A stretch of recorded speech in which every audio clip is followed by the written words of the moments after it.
99%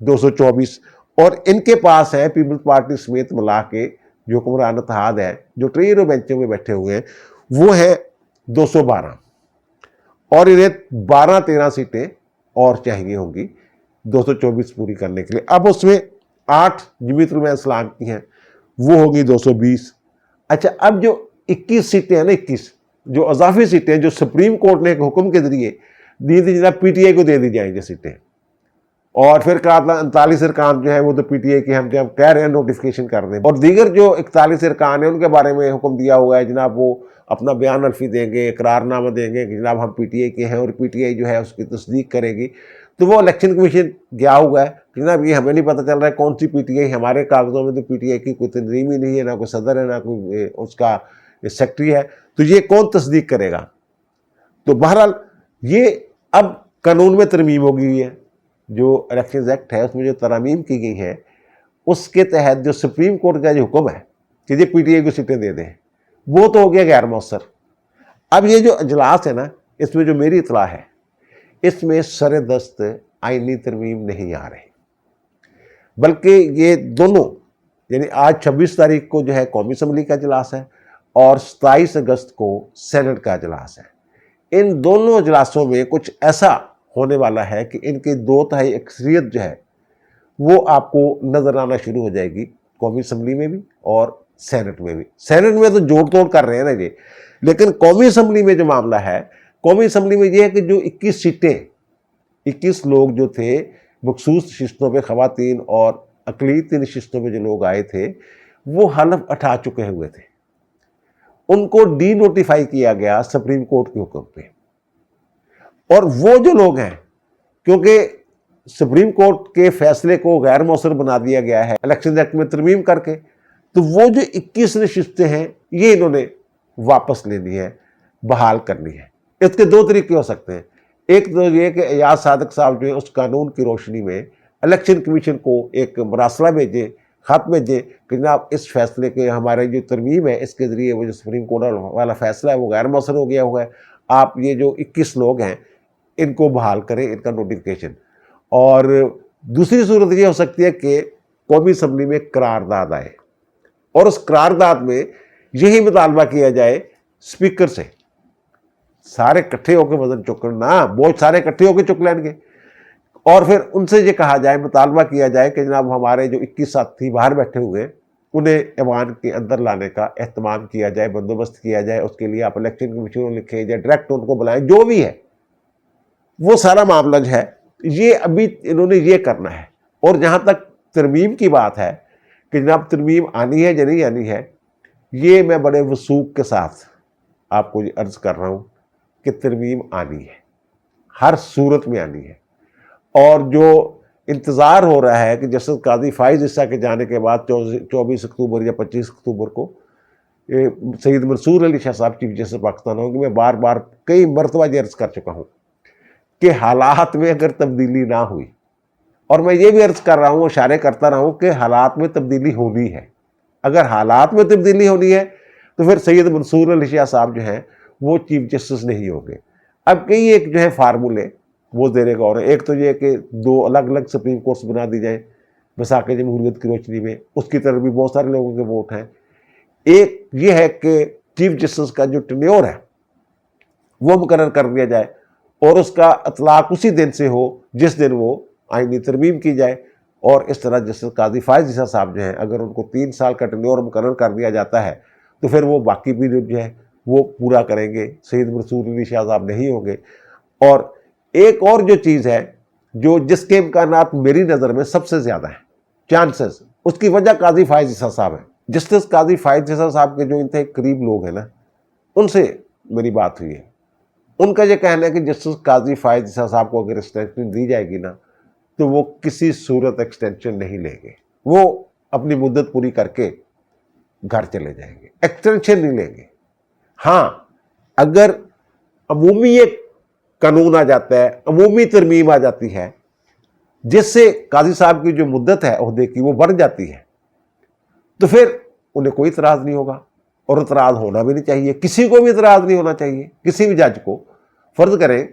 کہ جو high courts کے ججز ہیں ان کی ریٹائرمنٹ کی عمر پہلے بھی ایک دفعہ ہوا تھا ایسا مشرف کے دور میں، تو ان کی عمر 62 سال سے 65 سال کر دی جائے، اور سپریم کورٹ کے ججوں کی جو ریٹائرمنٹ کی عمر ہے وہ 65 سال سے 68 سال یعنی 68 ایئر کر دی جائے۔ اسی طرح جو بیوروکریٹس ہیں یا سول بیوروکریسی ہے، سول ملازمین ہیں، ان کی ریٹائرمنٹ کی عمر میں بھی اضافہ کر دیا جائے۔ اور یہ جو پینشن کمیٹی ہے نا، اس نے ایک فارمولہ دیا بھی تھا کہ پینشن کا بڑا بوجھ ہو جاتا ہے، نئی بھرتیاں کرنی پڑتی ہیں، اس لیے ان کی جو ریٹائرمنٹ کی عمر ہے نا اس میں اضافہ کر دیا جائے۔ تو یہ بھی اگر ایسا ہو جاتا ہے کہ پورے پاکستان کے جو ملازمین ہیں، سرکاری ملازمین، ان کی ریٹائرمنٹ کی عمر میں اضافہ ہو جاتا ہے اور ججوں کی ریٹائرمنٹ کی عمر میں اضافہ ہو جاتا ہے، تو پھر تو کسی کو اعتراض نہیں ہونا چاہیے۔ لیکن یہاں لوگوں کو خدشہ یہ ہے، جیسے سید منصور علی شاہ صاحب کے بارے میں جو کہا جا رہا ہے کہ جو یہ فیصلہ دیا گیا تھا مخصوص نشستوں والا، تو اس میں کچھ خدشات بھی شامل تھے کہ شاید کچھ ایسا ہونے والا ہے، آئینی ترمیم آنے والی ہے، اور اگر ایک دفعہ یہ ریٹائرمنٹ کی عمر میں اضافہ کر دیا گیا تو ہو سکتا ہے یہ واپس لے لیا جائے، جیسا کہ مشرف دور میں ہوا تھا۔ مشرف نے LFO کے ذریعے اضافہ کر دیا تھا، اور پھر جو ہے شیخ ریاض صاحب چیف جسٹس رہے، اور اسی دوران وہ واپس لے لیا گیا، اور شیخ ریاض کے بعد جو باری تھی منیر شیخ صاحب کی، وہ بھی گھر چلے گئے تھے ان کے ساتھ ہی۔ تو اس طرح کی صورتحال نہ بن جائے کہ جب ابھی قاضی صاحب کو ایکسٹینشن دینے کے لیے اضافہ کر دیا جائے اور پھر اس کے بعد یہ جو پارلیمنٹ ہے یہ واپس لے لے۔ لیکن اتنا آسان نہیں ہوتا، آئینی ترمیم کر کے اس کو واپس لینا، فرد واحد کے لیے کرنا، یہ ممکن نہیں ہوتا۔ اور قاضی صاحب بھی یہ کہہ رہے ہیں کہ فرد واحد کے لیے، یعنی اس کے قریبی جو لوگ ہیں وہ یہ کہہ رہے ہیں کہ قاضی صاحب جو فرد واحد کے لیے ایک بندے کو فائدہ دینے کے لیے اگر کوئی قانون سازی یا آئین سازی ہوگی نا تو قاضی صاحب اسے قبول نہیں کریں گے، ایک بات ہوگی۔ اور دوسرا یہ کہا جا رہا ہے، بڑی تنقید ہو رہی ہے ویسے سوشل میڈیا پہ بھی، اور ہمارے صحافی دوست بھی کر رہے ہیں، یہ نجم سیٹھی صاحب بزرگ صحافی ہیں ہمارے، تو انہوں نے کہیں کہہ دیا کہ جناب جو آئین میں ترمیم ہے نا، اس کے لیے جو ڈیفیکشن کلاز ہے اس کا اطلاق نہیں ہوتا۔ 63A نہیں لگتی، اپنے ضمیر کے مطابق بندے نے ووٹ دینا ہوتا ہے۔ قانون کے لیے تو ٹھیک ہے، قانون کے حوالے سے جو ڈیفیکشن کلاز ہے نا، وہ پارٹی پالیسی سے ہٹ کے بھی بندہ چلا جائے نا تو اس میں ڈیفیکشن کلاز نہیں لگتی، 63A کا اطلاق نہیں ہوتا۔ لیکن 63A ہم آپ کو دکھا بھی رہے ہیں اسکرین پہ، وہ کچھ صورتیں ہیں جس صورت میں اس آرٹیکل کا اطلاق ہوتا ہے۔ ایک تو یہ کہ بندہ جس جماعت کے ٹکٹ پہ یا جس جماعت میں شامل ہو کے یا جس پارلیمانی جماعت کا ممبر ہو اس جماعت سے ریزائن کر دے تو 63A کا اطلاق ہو جائے گا، اسے اپنی سیٹ چھوڑنی پڑے گی اگر وہ جماعت چھوڑ دیتا ہے، یا کسی اور جماعت میں شامل ہو جاتا ہے پھر بھی ڈیفیکشن کلاز لگے گی، دوسری جماعت میں شامل نہیں ہو سکتا۔ یا پھر CM اور پرائم منسٹر کا جو ووٹ ہے، ان کا الیکشن جو ہے، اس میں پارٹی پالیسی سے ہٹ کے ووٹ دے، یا پھر ان کے خلاف جب تحریک عدم اعتماد آئے تو پھر اس کے خلاف آئے ووٹ دے۔ اور پھر بجٹ جو ہے، بجٹ میں بھی کوئی رکن اسمبلی اپنی پارٹی پالیسی سے ہٹ کے ووٹ نہیں دے سکتا، ایون یہ کہ وہ غیر حاضر بھی نہیں ہو سکتا،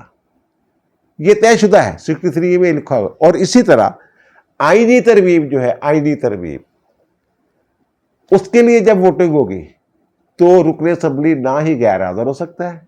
اور نہ ہی اپنی پارٹی کی پالیسی سے ہٹ کر ووٹ دے سکتا ہے۔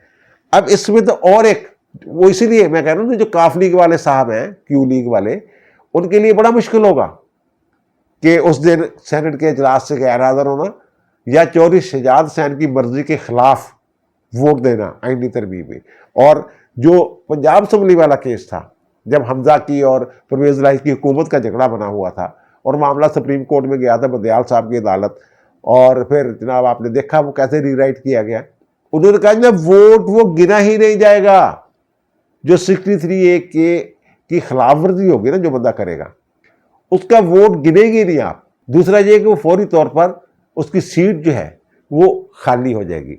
اس کی رکنیت ختم ہو جائے گی اس بندے کی۔ وہ پنجاب اسمبلی والے کیس کی میں بات کر رہا ہوں۔ تو اگر اس کو دیکھا جائے تو پھر جو لوگ پارٹی پالیسی سے ہٹ کے ووٹ دیں گے ان کا ووٹ تو کنسیڈر ہی نہیں کیا جائے گا۔ اور دوسری جو میں جسٹس سید منصور علی شاہ صاحب کے حوالے سے بات کر رہا ہوں، یہاں بڑی باتیں ہو رہی ہیں جناب، اصولوں کی باتیں، جج بڑے اصول پسند ہوتے ہیں اور وہ ریزائن کر دیتے ہوتے ہیں۔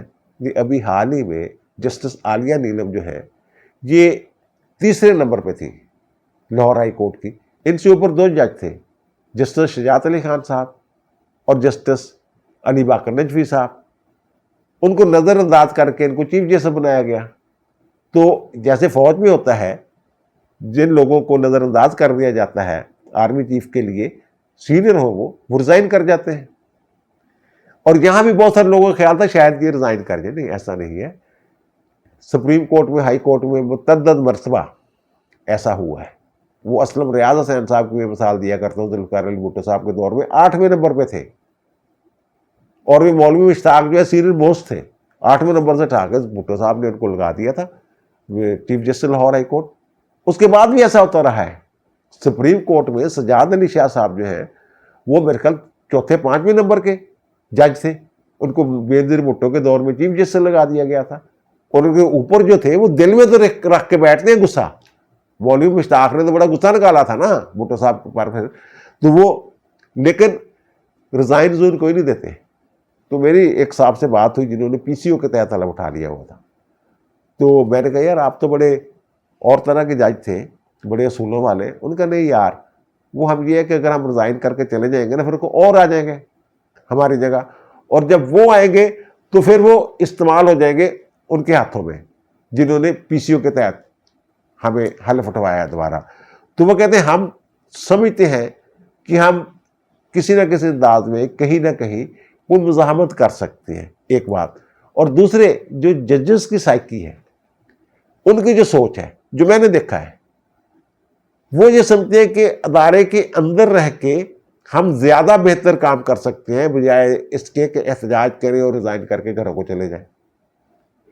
اور ایک بات یہ کہ یہ کچھ ٹریڈ یونین تو ہے نہیں کہ جناب ایک جج کو جو انہوں نے نظر انداز کر دیا تو باقی ججز جو ہیں وہ استعفے دے دیں. وہ کیوں استعفے دے دیں؟ یا ٹریڈ یونین ہے یہ کوئی؟ اچھا ہے ویسے تو, اگر سیاسی بنیادوں پہ استعفے دینے ہیں تو پھر تو یہ گند صاف ہونا چاہیے, اچھا ہو جائے گا, اور آ جائیں گے. یہاں ایسا بھی ہوا ہے کہ 25-25, 30-30 جج جو ہیں لاہور ہائی کورٹ کی, یعنی کہ 40 سیٹیں جو خالی رہی ہوئی ہیں, گنتی کے چند جج رہ گئے تھے اور گند صاف ہو گیا تھا سارا. پی سی او والے سارے فارغ ہو گئے تھے لاہور ہائی کورٹ کے جج. تو اب یہ جسٹس سید منصور علی شاہ صاحب جو ہے, ان کے جب یہ لاہور ہائی کورٹ کے چیف جسٹس ہوتے تھے نا, ان کے کچھ رپورٹروں کے ساتھ, صحافیوں کے ساتھ بڑے اچھے مراسم ہوتے تھے. اور انہی میں سے ایک اشفاق صاحب ہمارے دوست ہیں, وہ ہیں, انہوں نے یہ ٹویٹ کیا ہے کہ جسٹس سید منصور علی شاہ کے راستے میں رکاوٹ پیدا کی گئی تو نتائج خطرناک ہوں گے. Lahore high court, Sindh high court, Balochistan high court سے استعفے آئیں گے, لہذا سوچ سمجھ لیں یہ جسٹس سید منصور علی شاہ ہے, یہ انہوں نے کہا ہے. تو یہ جسٹس سید منصور علی شاہ صاحب جو ہیں وہ ریزائن کر دیں گے اور ان کے ساتھ باقی لوگ بھی چلے جائیں گے, یا باقی لوگ ریزائن کر دیں گے, جسٹس سید منصور علی شاہ مزاحمت کے لیے بیٹھے رہیں گے. اگر وہ ریزائن کر کے چل جائیں گے تو کیا وہ تحریک چلائیں گے؟ ویسے تو حامد خان گروپ جو ہے ان کی حمایت میں نکلے گا, جو پروفیشنل گروپ جس کو کہتے ہیں وہ نکلے گا, لیکن وہ تحریک مؤثر نہیں ہو سکتی جب تک تمام وکلا جو ہیں وہ ان میں یکجہتی نہ ہو, اکٹھے نہ ہو. اور دوسرا, جسٹس سید منصور علی شاہ صاحب جو ہے, یہ جو ٹویٹ کیا گیا ہے کہ جناب وہ استعفے آ جائیں گے, جو افتخار محمد چوہدری مقبول تھا, اور میں نے دیکھا ہے کہ جج ان کے خلاف بات سننے کے لیے تیار نہیں تھے. تو ان کے دور میں صرف ایک استعفیٰ آیا تھا جواد خواجہ صاحب کا, باقی باتیں بہت کرتے تھے. اس وقت ہی میں نے پوچھا کچھ ججوں سے کہ جناب آپ, ان کا میرا استعفیٰ جیب پہ, میں کہ دے نہیں, کہتے نہیں اسی ادارے کے اندر رہ کے زیادہ بہتر انہیں واسطے خدمات انجام دے سکتے. یہ سر ہوتا ہے. اور دوسرا جو جسٹس سید منصور علی شاہ صاحب کی بات ہے, یہ میں آپ کو ایک قصہ سنا دیتا ہوں. استعفوں کی باتیں یہ کئی مرتبہ پہلے بھی کر چکے ہوئے ہیں, یہ پہلی مرتبہ بات سامنے نہیں آئی. جب افتخار محمد چوہدری چیف جسٹس تھے نا, تو یہ لاہور ہائی کورٹ کے ایڈیشنل جج تھے, کچے جج جنہوں کہتے ہیں. پھر 1 سال بعد انہوں نے کارکردگی دے کے پھر انہیں کنفرم کرنا ہوں, پھر مستقل جج کے طور پہ کام کرنے ہیں. یہ ایڈیشنل جج تھے لاہور ہائی کورٹ کے. اسی دوران 18ویں ترمیم آ گئی اور اعلیٰ عدلیہ کے ججوں کے تقرر کا جو طریقہ کار ہے وہ تبدیل ہو گیا. ایک تو انہوں نے جوڈیشل کمیشن بنا دیا, اور دوسرا